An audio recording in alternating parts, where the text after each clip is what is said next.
So I would like to do a throwback on FDR's letter to corporate Democrats in 1940 after he had already served 2 terms as president. Now, for those who don't know what happened, back then a vice president also had to be elected by delegates. You didn't just choose a vice president.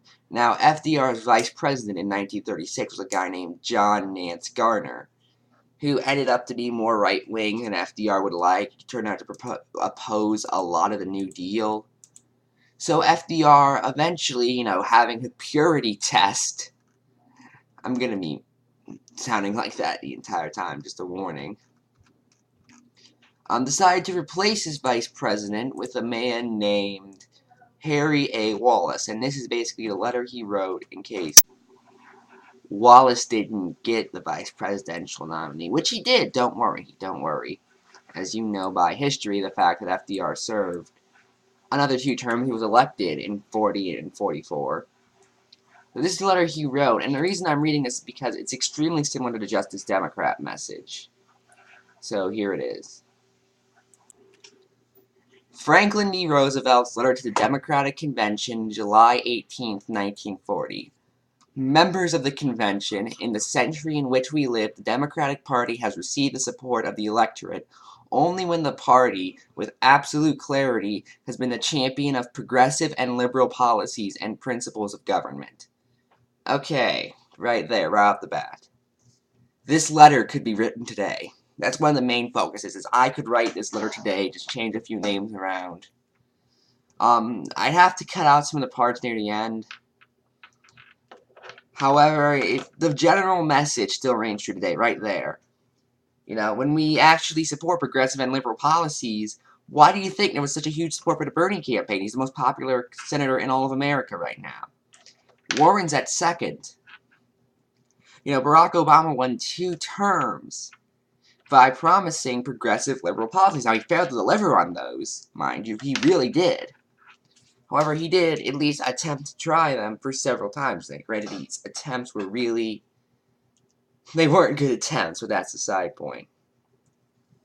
The party has failed consistently when, through political trading and chicanery, it has fallen into the control of those interests, personal and financial, which think in the terms of a dollar instead of the terms of human value. Now, what could that be referring to today? That's similar to how the Democrats started taking corporate money. There was even a quote from Barry Frank, which is, "Oh, you want Republicans to take all the corporate money? Yeah, because then you can campaign on the fact that you don't take corporate money, and then people will support you more." If you look at when we've done that, if you look at the Hillary campaign, which did think like that, which Hillary Clinton has a long track record of thinking like that, she lost. The Republican Party has made its nominations this year at the dictation of those who, we all know, always place money ahead of human progress. That's something that's always been true and will more than likely always be true.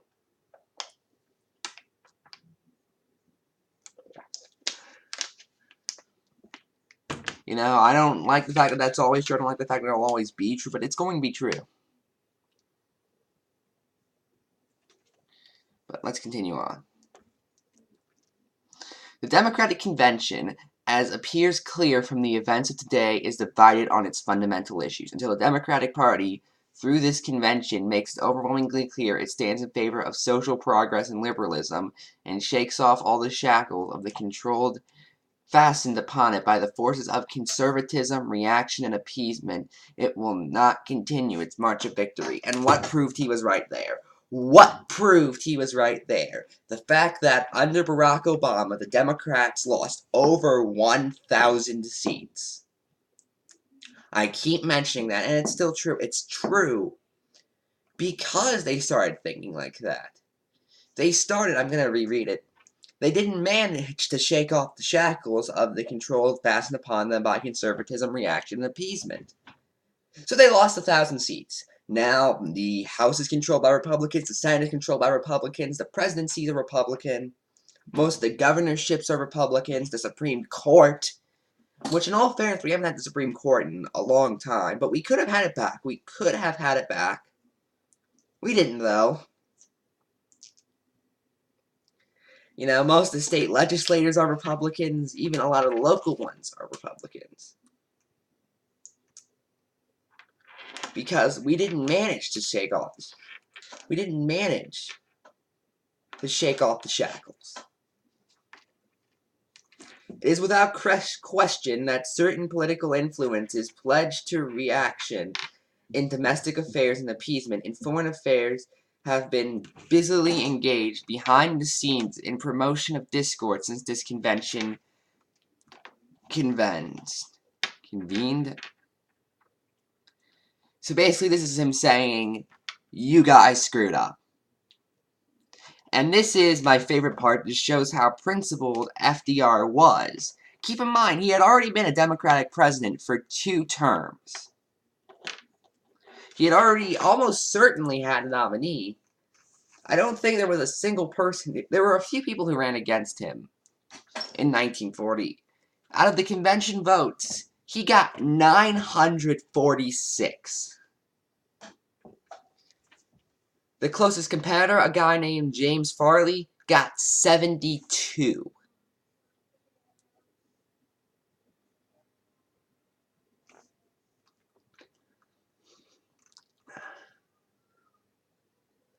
Odds are, if Franklin D. Roosevelt rejected this, Democrats would have almost certainly lost in 1940. Just based on that alone.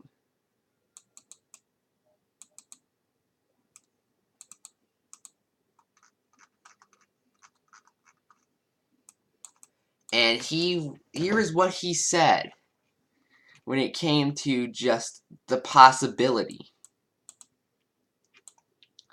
of him losing, of him not getting a progressive vice president.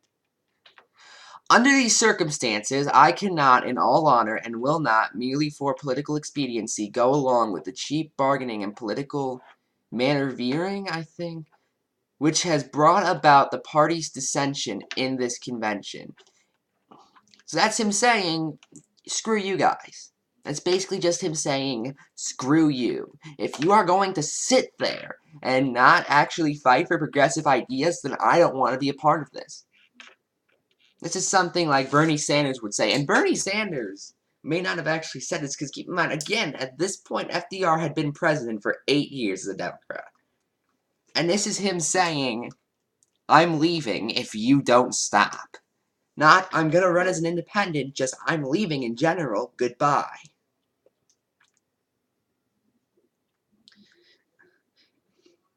In these days of danger, when democracy must be more than vigilant, there can be no connivance with the kind of politics which has internally weakened nations aboard before the enemy has struck from without. That right there is referring to a lack of progressive ideas. That is referring to a huge amount of far-right conservatism. It is best for America to have the fight out here and now, because what happens if they don't? What happens if they don't? And we start accepting less progressive candidates. Why, then we get a Democrat passing Nixon care. I keep saying that, and it's true every single time. Obamacare was Nixon care. It was Dole care. It was Romney care. It was Gingrich care. It was Grassley care. It was Heritage Foundation care.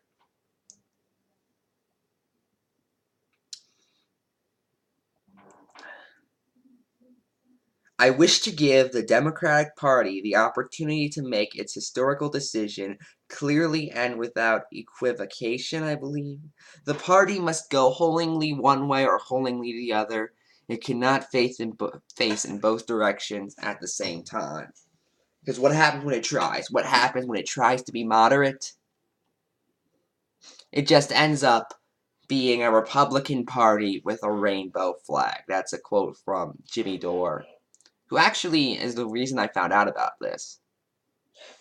Again, but I think he said it best when it came out to Hillary Clinton. You're a Republican with a rainbow flag at that point.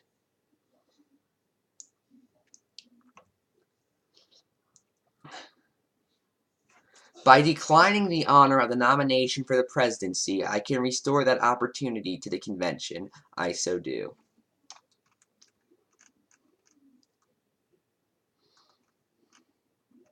That's how it ended. Now, as we all know, FDR never needed to send this letter. He won in 1940 because they said, we're not giving him up. They told him, oh, if he's actually doing this, we aren't leaving. Why would they?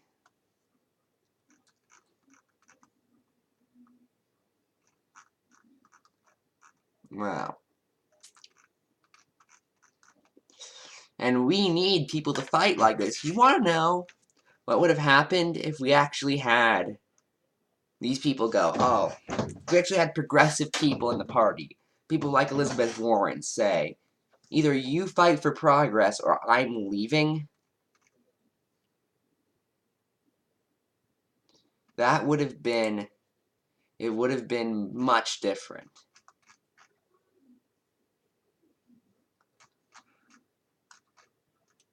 That's it. I'm Ephrom, and good night.